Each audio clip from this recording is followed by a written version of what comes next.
बड़ी खबर जो आ रही है अमेरिकी हमले के बीच आईआरजीसी ने एक बड़ी धमकी अमेरिका को दी है। होर्मुज से अलग समुद्री रास्ता बनाना खतरनाक होगा। जहाजों को एस्कॉर्ट करने की कोशिश से तनाव बढ़ेगा। स्ट्रेटेजिक वाटरवे पर निर्भर देशों के हितों को खतरा होगा। आईआरजीसी ने अमेरिका को यह बड़ी धमकी दी है और साफ तौर पर कहा है कि जहाजों को एस्कॉर्ट करने की कोशिश से तनाव और ज्यादा बढ़ेगा। ईरान पहले दिन से कह रहा है अलग रास्ता नहीं अपनाने देंगे। जो रास्ता ईरान की तरफ से बताया गया है, जो समुद्री रास्ते तय किए गए हैं, उन्हीं पर जाना सुरक्षित होगा। अगर कोई अन्य रास्ता तलाशता है तो उस पर आईआरजीसी की जिम्मेदारी नहीं होगी। अमेरिका ने ईरान की पोर्ट सिटी बुशहर को भी टारगेट किया। यहां कई अहम ठिकानों पर बमबारी की गई। यूएस फोर्स ने आईआरजीसी के कई बेस तबाह करने का दावा किया और साथ ही न्यूक्लियर पावर प्लांट के बाद भी स्ट्राइक की गई। बुशहर पर टारगेटेड स्ट्राइक के क्या मायने हैं, वो हम इस रिपोर्ट के जरिए आपको दिखाते हैं।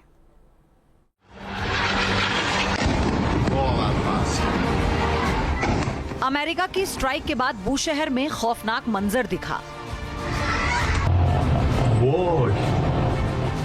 जिन जगहों पर बम गिरे वहां आग की भीषण लपटें उठने लगी। देर रात हुए हमले के बाद कई इलाकों में इसी तरह दहशत फैल गई।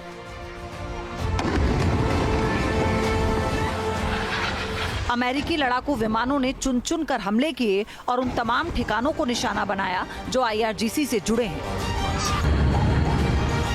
बुशहर पोर्ट के पास भी अमेरिकी एयरफोर्स ने स्ट्राइक की।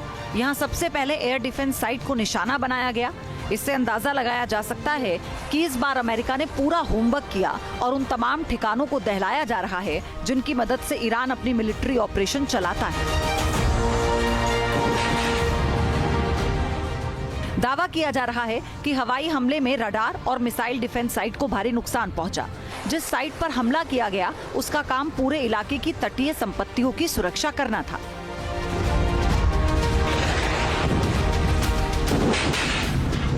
अमेरिका की टारगेटेड स्ट्राइक की वजह से बुशहर के कई हिस्सों में बिजली भी गुल हो गई, जिससे आम लोगों की परेशानियां बढ़ गई। अंदाजा लगाया जा सकता है कि अमेरिकी फोर्स की स्ट्राइक में पावर सप्लाई साइट डैमेज हुई, इसीलिए शहर में अचानक से बिजली कटौती हो गई। दक्षिण पश्चिमी बुशहर में अमेरिकी हमलों की वजह से कई अहम ठिकाने आग की चपेट में आ गए। दावा किया जा रहा है कि यूएस फोर्स ने इस तटीय प्रांत में ऊर्जा से जुड़े महत्वपूर्ण इंफ्रास्ट्रक्चर को भी निशाना बनाया, जिसमें ईरान का न्यूक्लियर पावर प्लांट भी शामिल है। बुशहर में आईआरजीसी का नेवल बेस और गन बोट्स को भी अमेरिका ने टारगेट किया। साथ ही सैनिकों की बैरक और मिसाइल लॉन्च साइट पर जबरदस्त स्ट्राइक की। अमेरिका के इन हमलों को ईरान के खिलाफ अब तक का सबसे बड़ा प्लान बताया जा रहा है।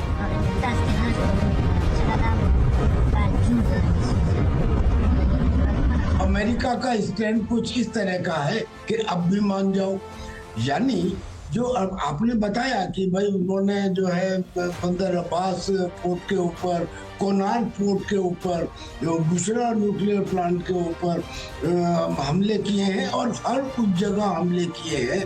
खास तौर पे सिरिक आइलैंड, यानी कि जो जिसकी वजह से नेविगेशन थ्रेटन हो सकता है स्ट्रेट ऑफ हॉर्मुज में। बुशहर में बारूद की बौछार की वजह से कई इलाकों में बर्बादी हुई। बड़ा सवाल है कि आखिर अमेरिका ने ईरान के इस शहर को निशाना क्यों बनाया।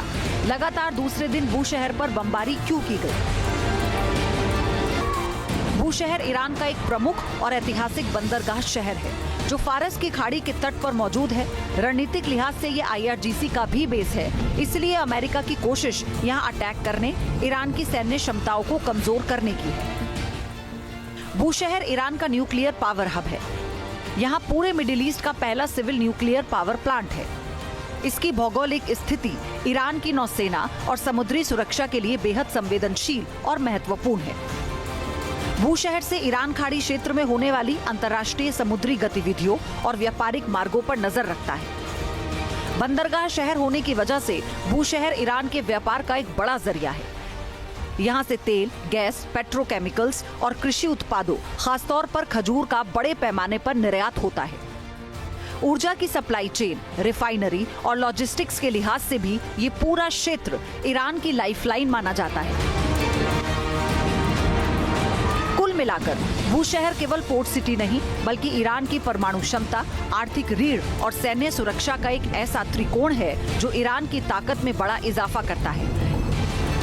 ईरान के लिए बूशहर हर लिहाज से महत्वपूर्ण है, इसलिए अमेरिका ने यहाँ हमला कर तेहरान को बड़ा संदेश देने की कोशिश की। इन अटैक से क्या हुआ? इन अटैक से आने वाले शिप के ऊपर जो ईरान का कब्जा था या उसका कंट्रोल था वो वीक हुआ है, और इतना होने के बाद भी उन्होंने एक विंडो खुली छोड़ दी है और उन्होंने ये कह दिया है कि ईरान अगर अब अटैक करता है किसी भी शिप के ऊपर, कॉमर्शियल शिप के ऊपर जो वहां से गुजर रहा है, तो उसका जवाब अब से और ज्यादा। बूशहर पर अमेरिका के हमलों का सबसे बड़ा मकसद IRGC को कमजोर करना, ताकि वो हॉर्मुज में जहाजों पर हमला करने से बाज आए। साथ ही ईरान की लीडरशिप पर दबाव बनाया जा रहा है ताकि वॉशिंगटन की शर्तों को मान ले तो सैन्य क्षमताओं के साथ ही आर्थिक ताकत पर भी करारी चोट की जाएगी। अमेरिका का ये कदम सोची समझी रणनीति का हिस्सा है और आने वाले दिनों में इसका अंजाम बेहद खौफनाक हो सकता है। Team news nation.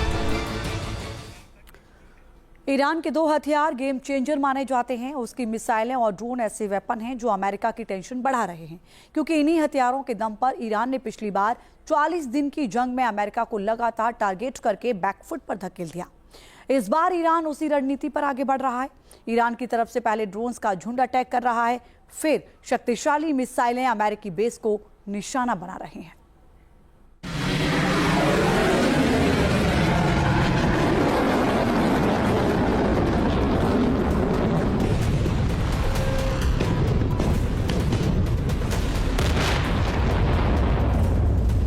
चालीस दिन की जंग में ईरान ने अमेरिका के खिलाफ जो रणनीति अपनाई थी, 40 दिन की लड़ाई में ईरान ने जिन हथियारों के दम पर सुपर पावर अमेरिका के नाक में दम कर दिया था, उसी स्ट्रेटजी को एक बार फिर अमली जामा पहना रहा है ईरान। जब अमेरिका ने ईरान के द्वीपों पर बमबारी की तो ईरान ने अमेरिका के खिलाफ अपने गेम चेंजर हथियारों से तबाही मचाना शुरू कर दिया।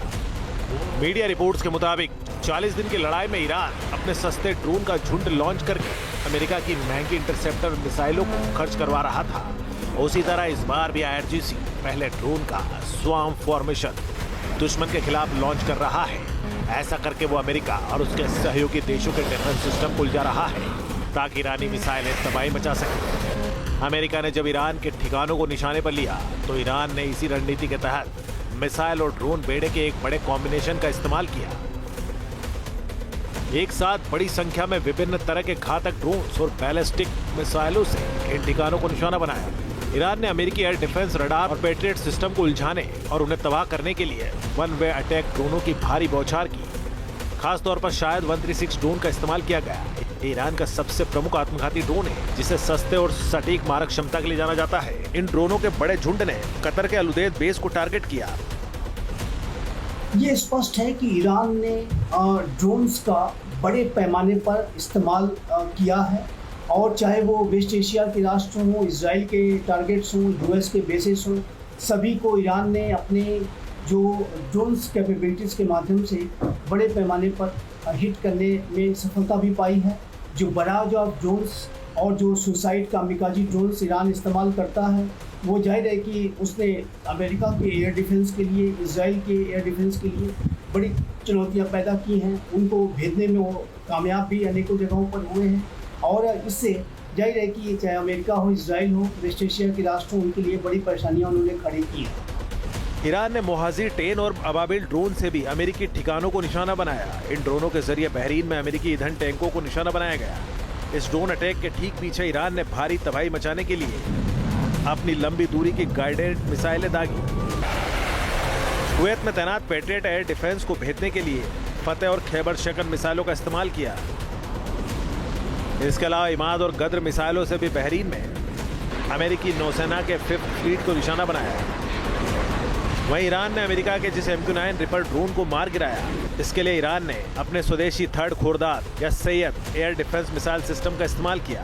3rd खोरदाद ईरान का मीडियम रेंज का एयर डिफेंस सिस्टम है। इसे भारी ट्रक पर लोड किया जाता है। यह सिस्टम कुछ ही मिनटों में मिसाइल दागने के लिए तैयार हो सकता है। इतना ही नहीं, हमला करने के बाद अपनी लोकेशन बदल लेता है, जिससे दुश्मन के जवाबी हमले से इस सिस्टम का बचना आसान हो जाता है। इस सिस्टम का एक सिंगल रडार एक साथ 100 हवाई टारगेट को ट्रैक कर सकता है। उनमें से सबसे खतरनाक 4 टारगेट पर एक साथ 8 मिसाइलें दाग सकता है। थर्ड खोरदाद मुख्य रूप से सॉलिड फ्यूल मिसाइलों का इस्तेमाल करता है। ये मिसाइल अत्यधिक तेज गति से आती है और दुश्मन के विमान को बचने का मौका नहीं देती है। इसलिए इस सिस्टम को दुश्मन के खिलाफ गेम चेंजर हथियार माना जा रहा है।